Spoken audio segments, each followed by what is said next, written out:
Hello and welcome to Shadow Talk. In today's episode, we'll talk about the launch of our latest research report, A Tale of Epic Extortion. There are two members of the Photon research team joining me. It's Richard Gold and Harrison Van Riper, joining me, Rafael Amal. And today we'll discuss how cybercriminals are monetizing compromised credentials, how they monetize sensitive data, and how they can profit from technical vulnerabilities. We'll also look at how the barriers to entry for extortion are lowering day by day. And finally, we'll provide some useful and very practical mitigation tips for reducing your extortion risks. All this to come on today's Shadow Talk. Hello listeners and welcome to Shadow Talk. It's been an exciting few weeks here at Digital Shadows. Last week we announced the formation of our new elite research group known as the Photon Research Team, and I'm delighted to have two fellow Photon members on the podcast today. Leading light in the Photon team and podcast regular, we've got Richard Gold. Hey Richard, how are you? Very well, thanks. How are you doing, Rafa? Very good. Thanks for joining us. And I can see he's beaming with excitement right now. You'll recognize him as the host of the Shadow Talk Intelligence Summary. We've got Harrison Van Riper. Harrison, how are you? How's Dallas? I'm good. Dallas is good. Just back from a long weekend, so that's nice. Yeah, you just said you had a lot of things to catch up on. I didn't realize until we spoke that meant catching up on sleep. Just only sleep. That's it. All sleep. That's what was on the back burner. All right. Well, I hope you're energized for today. Now, one of the guiding principles for Photon is to produce new and primary source research that crucially provides actionable benefits and advice for our readers. Now, that can be our customers, but also the general public out there.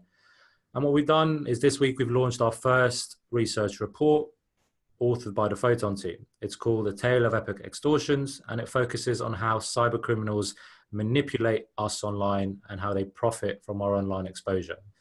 The full report is available at digitalshadows.com, and today we'll talk in more detail about the report itself, what the impetus behind it was, speaking with some of the actual authors themselves, as well as the key takeaways for readers and listeners of this show. We'll start very high level with what the paper is actually about. Harrison, without going too far into the weeds, can you please introduce the paper for us? Sure. So the online extortion threat landscape is much broader and diverse than most of us kind of acknowledge. Traditionally, when we think of extortion online, we think of blackmailers emailing us about compromising information that they've found. And then we've also had DDoS extortion threats over the last half a decade. Ransomware has been a really big threat, emphasized by WannaCry. But in 2018, in particular, we saw a broader range of extortion tactics, including sextortion campaigns using breached credentials, ransomware like SamSam that takes advantage of server vulnerabilities rather than relying on phishing emails, and also extortionists such as the Dark Overlord experimenting with crowdfunding platforms and alternative means of monetizing the sensitive info that they might have, so they don't have to rely on victims directly paying them. And Richard, one thing you wanted to highlight is the human cost around extortion campaigns, which also ties in really importantly to the guiding principles of the Photon team. Yeah, absolutely. I think that one of the things that we've seen before is that these kind of intrusions and stuff like that was, theft of documents or theft of intellectual property. And it was all seen as sort of fairly bloodless. And, that's espionage in the modern world. It's just information gathering and, nation states using that for whatever, their particular intelligence priorities are. And it all seems to be very far removed from our daily lives. And I think that when you look at this extortion tactics that we've covered in the paper, you see that there's a real human cost to it. And it really adds, I think, an additional impetus to the security work that we do. It's not just about protecting things because we think things should be protected. It's because it has a real measurable human impact. We've seen healthcare services and others be targeted by SamSam, as we'll touch on later.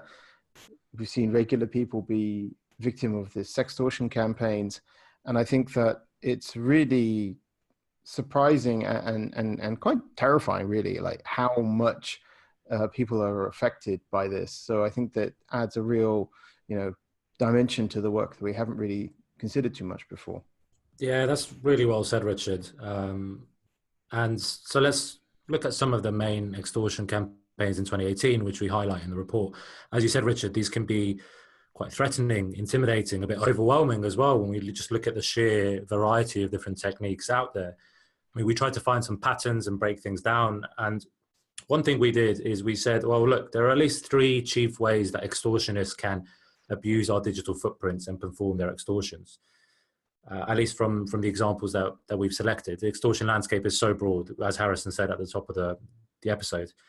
Now, one of these ways is by using compromised credentials, so emails and passwords that are exposed via data breaches and leaks that then end up in circulation online. And this is where the sextortion case study, which we'll go into more detail on later, really comes into play. The second way is by obtaining sensitive data, such as corporate documents and intellectual property, which you mentioned, Richard, that we usually associate with bloodless espionage. And then the third is by monetizing technical vulnerabilities, which we highlight through SamSam, again, which you mentioned, Richard. Now, we said SamSam a few times, so why don't we start there? Richard, why is SamSam significant in the wider extortion landscape, and how do the group and the malware itself differ from traditional ransomware variants? So I think the interesting thing with SamSam is that they fused this kind of ransomware approach that we've seen, back in the day with things like Locky, CryptoLocker, and these kind of things. They fused sort of good old-fashioned ransomware with what we see more as sort of network intrusion techniques. So they were breaking into companies, organizations, and then using lateral movement techniques typically associated with more APT actors, using these lateral movement techniques to spread across the network, infecting as many machines as they possibly could to cause the most damage, and then deploying their ransomware variant to lock all of the machines that they've infected, and then use that as their leverage to then extort their victims. So the way that they got in was to scan the organization's networks from the outside, sort of good old-fashioned sort of Nmap.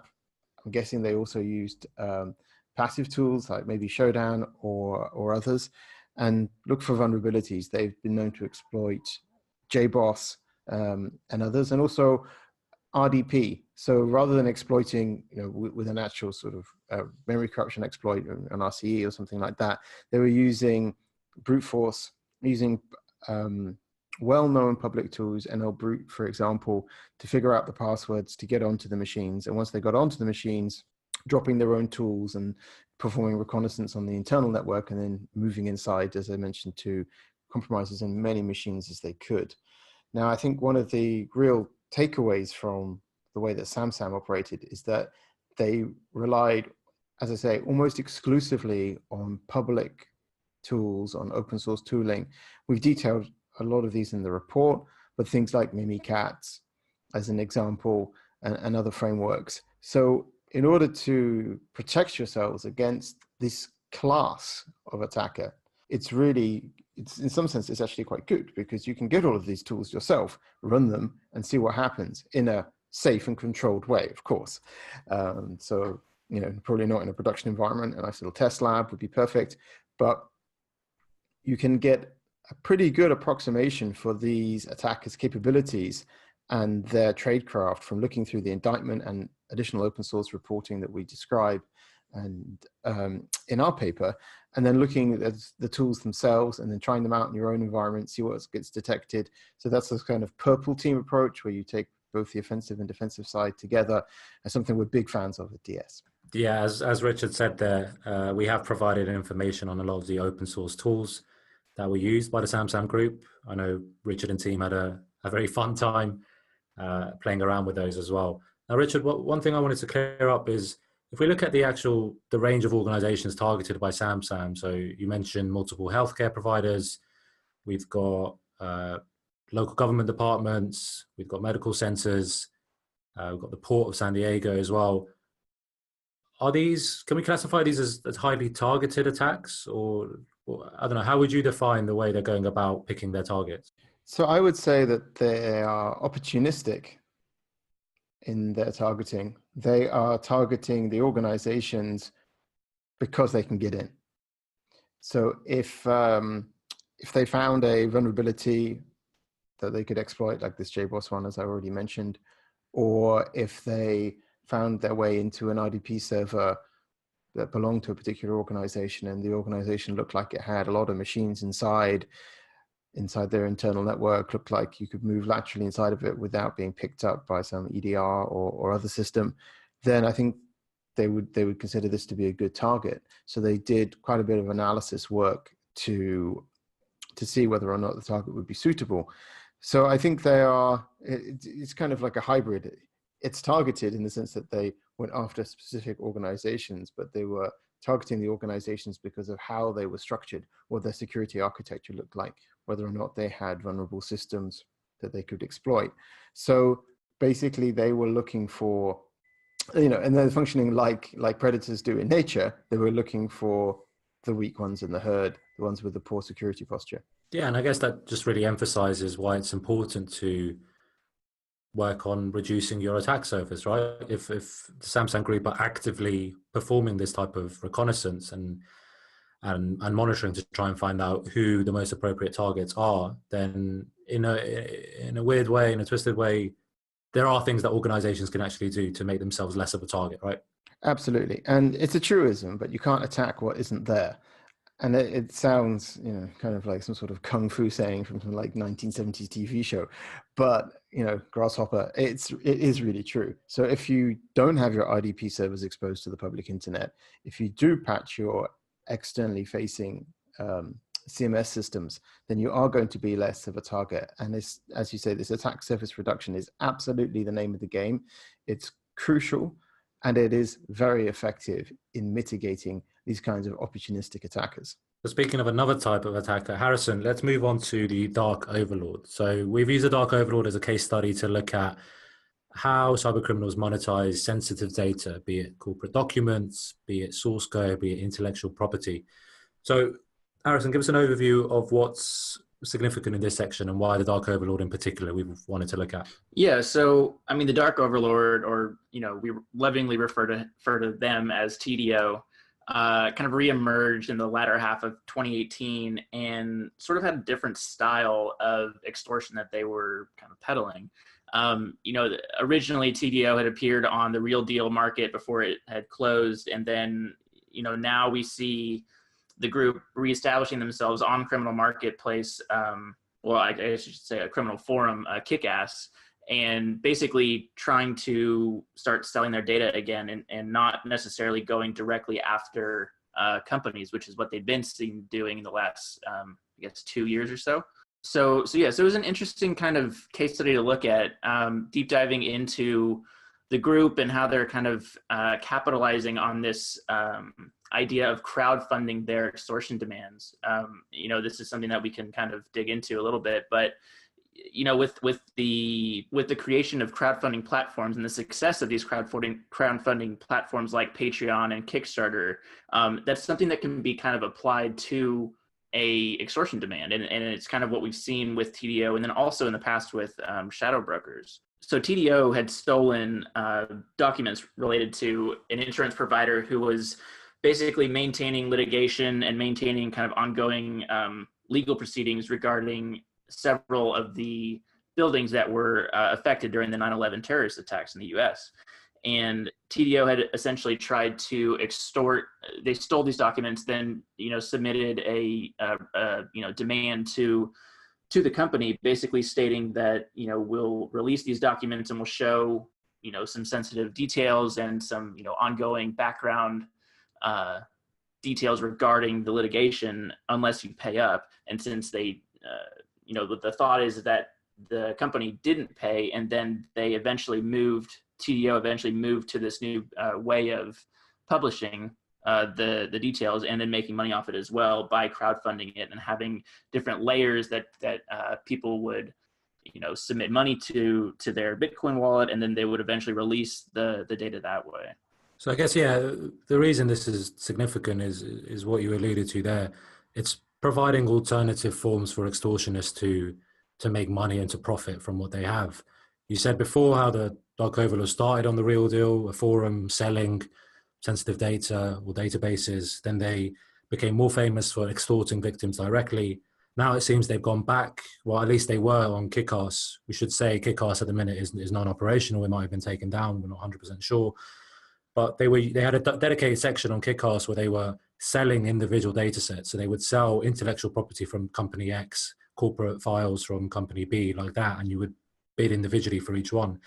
And then the other different thing that they did, or the newer thing that they did, is use the crowdfunding platforms, which provides you a way of raising money and creating money from your extortion campaign without actually needing the victim to pay up. If you can get the general public to pay for you to release documents, then that's, I suppose, another way of making money. And I think what's really dependent there is the documents have to be sensational in some type of way, or sensitive enough for the public to be interested in. And I think here the Dark Overlord tried to play on 9/11 and people's appetite for 9/11 controversy.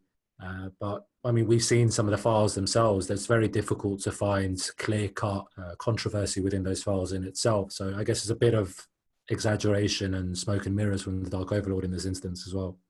Right. And I think, partially, coming from that, not all of the documents were released, right? There were like 5 different stages of document releases that were kind of planned, and they never, kind of hit before they kind of went dark. So it's an interesting thing.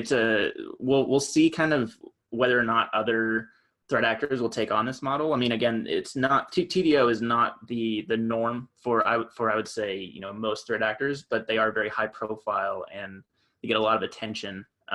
So it's possible that this may be seen in the future, but it's definitely it's an interesting thing to kind of keep an eye on. Rich, what do you think about the idea of crowdfunding extortion? Do you think that has legs? It's an interesting one, isn't it? I think that there's really an interesting parallel between how we've seen, systems unfold, platforms develop on the net. You mentioned Kickstarter, Patreon, the gig economy, and how it also applies to criminals. So it's a shadow economy, as has been mentioned elsewhere. And I think the ways that these criminals are monetizing their access is mirroring the real economy in that sense. I think there's something that we really go into in the paper, which I liked a lot, was how these technical vulnerabilities, typically the domain of nerds such as myself, has again this real world impact, that it's spilling over into many other areas, and how this information, once it's stolen, can be used in all kinds of surprising ways. And I honestly had never imagined that somebody would be trying to have an auction about selling stolen 9/11 documents, or in the Shadow Brokers case, having some exploit auction, which is just bizarre. But extortion is clearly working, and it definitely seems like it's here to stay. I guess we should move on to the final one of the 3 different ways where cyber criminals manage to monetize or profit from our online exposure, which what we've wanted to highlight is credential compromise. And we want to build on some research that we've been doing for quite a while, which is looking at sextortion campaigns. So there have been many different sextortion campaigns in the past. Even in 2018, there's been many different strands of it. And we've decided to look at a particular subset of them.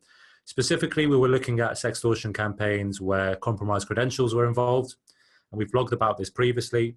But in the specific ones that we've mentioned in the paper, so the way these attacks work is an extortionist will send an email to a victim saying, I have managed to hack into your machine and have access to your webcam. Look, I have your email and your passwords, which you can see here as proof that I have access.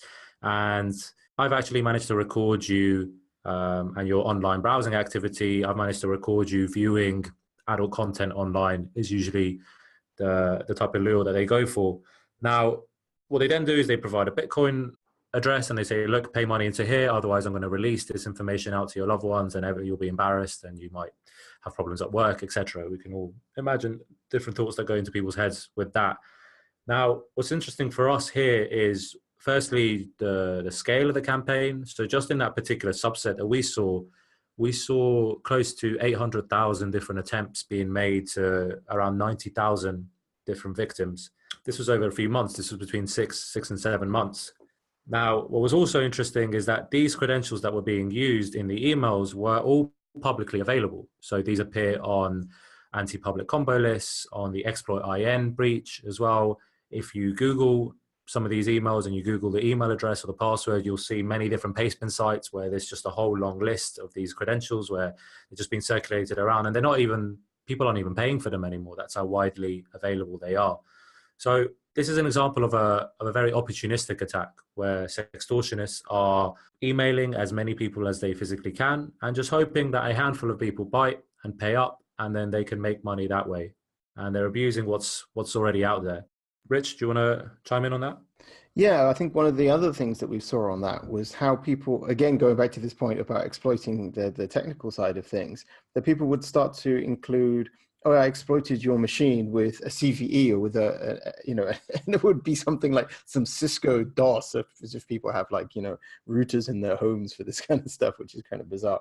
But yeah, I mean, it adds an air of legitimacy, right? And obviously not everybody is fully up to date with that kind of stuff, and that's what they're relying on. So this opportunism that you mentioned, it really is a thread that goes through all of these kind of activities. So they're really just taking advantage of literally anything they can get their hands on to try and get that extra edge. Exactly. And we can say, oh, I'd never fall for that. As you said, they're referencing a Cisco ASA vulnerability. I probably don't even have that in my environment or in my home if I'm an individual. But when we actually look at the Bitcoin transactions across the subset of the campaigns, close to $300,000 has been made. Now, if this is an opportunistic attack where you're going for loads of different individuals, you're on average making upwards of $500 on each of these people just by those numbers. So there are obviously people who fall for it. Right. And I think it's a good point. And I think we're all vulnerable to extortion. I think that's something that is very clear to me from having looked at all the different use cases that we've gone through in the paper, that depending on the angle that's taken, everybody is vulnerable to an extent. So we all need to have that awareness to be able to mitigate these kind of attacks, because there is something which has, as we mentioned before, impact on everybody. Yeah, exactly. And you say everyone is vulnerable to extortion. The other side of that we've seen in the paper is, well, it's kind of easier than ever for anyone to become an extortionist as well. Not that we're advocating that.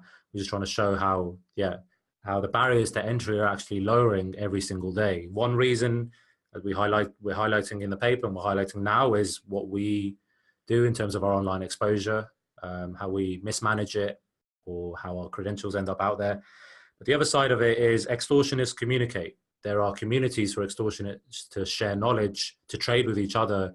You even have microeconomies where more sophisticated extortionists will sell on tutorials, will sell guides, will sell specific tools, will try and recruit other individuals into their extortion enterprises as well. And we've highlighted a bit of that in the paper. We've got examples of people recruiting, offering actually quite mind-boggling salaries for people to do programming and to write code for their extortion enterprises as well. Yeah, it mirrors in some way like the open source economy and the offensive security economy as well. People will pay for ODE in iOS and this kind of stuff, but they'll also pay for anything that gives them that kind of edge. And if it's something where people think they can make more money than they put in, that's going to attract interest. Yeah, and tying things to extortion, when we said it's opportunistic, it's maybe not the most high level or sophisticated of extortion attacks.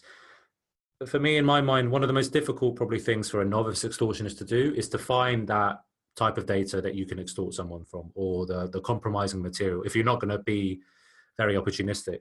And actually what we've seen is on loads of different forums and marketplaces, people are selling access to organizations, access to an email inbox, access to a particular database with sensitive information, people selling intellectual property, as we've seen with the Dark Overlord. So if that first step in the extortion chain is being now serviced by maybe more sophisticated actors, it means that novice extortionists can start to get their hands dirty as well and try and experiment with different ways of performing extortion attacks, which is a bit of a worrying thought as well. Yeah, I mean, I think one of the interesting points throughout the entire paper really is this idea, and Rich, you touched on it earlier, but this idea that it is the human side of it, right? I mean, these are not just affecting businesses. These are not just targeting, business emails. It's widespread. It's, $500 off of 1,000 people is a lot of money. And it's not going to be from businesses who might have like an insurance policy in place or they have the funds that they can fund it. It's from actual like people at home who think that they've been either compromised or they've, they have some sort of information out there on them that they don't know about. I mean, just preying on these people. I mean, it's unfortunate, and that's why I think it's so interesting and kind of relevant for us to kind of deep dive into it in this paper. Yeah, and I think that's probably a good place for us to now start talking about how we can combat it, what type of mitigation, what type of advice we can give to listeners. Before we do that, just a shameless plug from me. So, as I said at the top of the show, you can download the full paper from the Digital Shadows website, digitalshadows.com. With the launch of Photon, we've also set up our own dedicated Twitter channel, which is at Photon_research. And if you like the podcast, please remember to give us a rating online and share the podcast with your friends. Ratings actually make it easier for others to find the show. Now, plug over, as we always like to do with our research, even with our podcast, we want to give people very actionable and clear takeaways. So, Rich, we've talked a lot about online exposure, how we need to manage it better, take care of our digital footprints, maybe in a more concerted way. What are the key things you'd like to leave our listeners with regarding that? Well, certainly if we look at things like SamSam and how they operated, it was all very standard. So that's I suppose the good news is that the standard mitigations that we know are effective against these kind of actors still apply. So that means don't expose something to the internet unless you really have a very good reason to do so. And if you're going to do that, make sure that it's patched. And if there's any authentication, for example, RDP or some kind of web panel or something like this, then if you can get two-factor authentication on it, that's really a must. As we've touched on many times, two-factor authentication is such a strong control that I can even give you my password and you can't log in as me. That's how great it is. And of course, there's different levels, but in terms of technologies, SMS versus TOTP versus UTF and all that kind of stuff. But even just having any kind of two-factor authentication is already a speed bump for the adversary. And it's, the name of the game is increase attacker costs. So that's really important. And the brute forcing as well is quite an interesting angle to it as well. People can just sit brute forcing your services for weeks, months to see until they get in. So, if you have default credentials, make sure that they're changed. If you have a password, make sure it's a complex one. And so, things like dictionary word and numbers is going to get you caught out. The current season and a number, like the year, is going to get you caught out. Company name and a number is going to get you caught out, even if it does meet the complexity requirements of whatever system you're using. So, making sure that password hygiene is good. And, paying attention to breach data. It pops up in so many different places. If you have a password that's showing up in a breach, better make sure that's not being used. Another good reason is why we advocate using unique passwords for different sites is it devalues that password. So if you've broken into a forum and you've got my password and it's just the password I use on that forum and that forum alone, the password is essentially useless. So this is why we advocate this approach, and devaluing your own assets as well as corresponds with increasing the attacker's costs. And I think those two things together make an effective combination. Thanks for that, Rich. Makes it a lot more manageable and less overwhelming when you put it like that. Harrison, what about sextortion in particular and maybe ransomware? Can you give us some nice takeaways for those? Sextortion in particular, I would say, users should really just kind of treat these as spam, right? They're scam campaigns and treat them as such. Whether you're receiving them at work or at home, these campaigns are largely opportunistic and they're based on volume rather than, just like targeted attacks. Right, but you can understand why someone would be initially worried if someone's got their password and stuff out there. I think one thing that people can do, particularly with the sextortion campaigns, is you can take different fields or different indicators in the actual email itself and actually Google them to see, which give you an indication if this might be a spam campaign or something like that. Because if you then look for your email or your password online, you might see that, it actually appears on this list on Pastebin, or it's being shared online. If you look at that Cisco vulnerability that they referenced and then look at what actually is, then you realize, actually, I've never had this running on my machine or in my environment. That, again, is a good indicator that this might not be legit. And then the Bitcoin wallet or the address, you can put that in. I know with a lot of the sextortion emails, people report these, and there are many sites out there where people report these type of campaigns. So you can take the body of the email, copy it in, and then see if anyone else has reported it. And by doing those checks and balances, you can then have a much better idea of whether or not this is something that you should even take notice of. But as a general rule of thumb, I agree with you. These type of emails are spam, are opportunistic, and they should be ignored. Yeah, Sure. I think as well as that, just a general thing, which is when you get an email in your inbox that makes you feel a certain way, that makes you feel worried or upset, take a minute. I think that's really the sort of general advice that I could give. If you react too quickly, and it happens so many times, it happens to me, of course. As we're all human, it's not something we can avoid.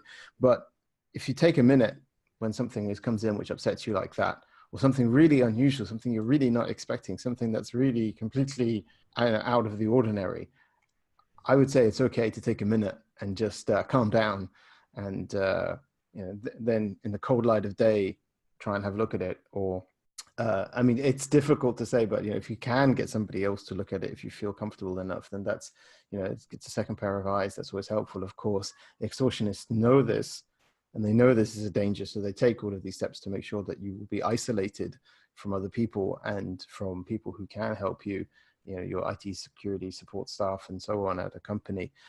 So it is, of course, the tactic that they use, but it's definitely worth trying to get a little bit of distance before taking action.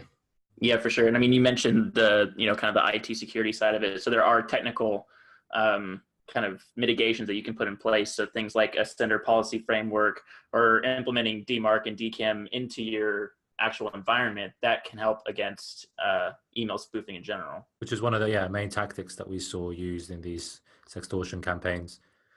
Great. And what about ransomware, Harrison? Any tips?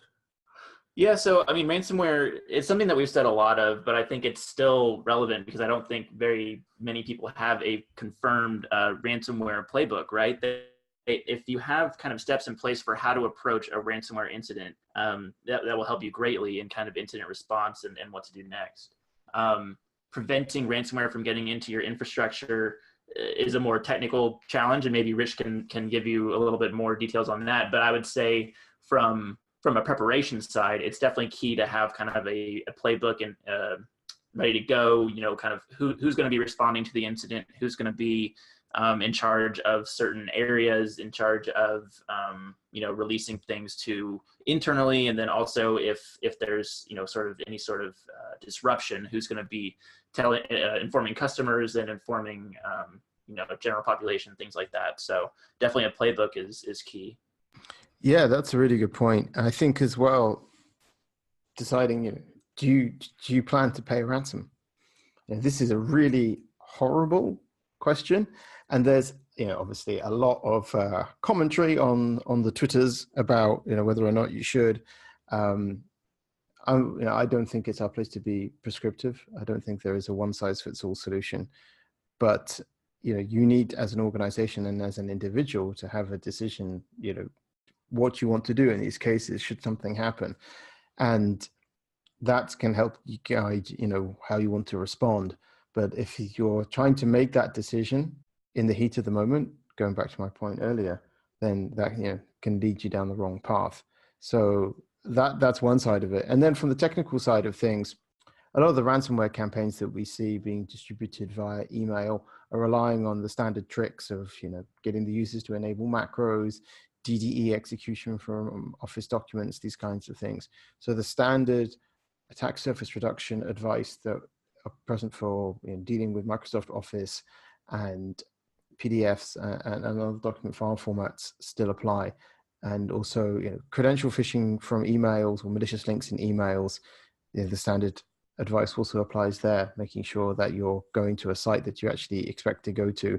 Is it something that you're expecting? Were you expecting to receive a password reset email? Did you reset your password? If you're receiving a password reset email and you didn't do anything, again, that's immediately cause for concern. Great. Well, we've covered a lot there, and I promise you there's even more in the research paper, so be sure to check it out. Big thank you to Richard and Harrison for joining this week. Thank you, guys. Pleasure. Thanks. And thank you everyone for listening.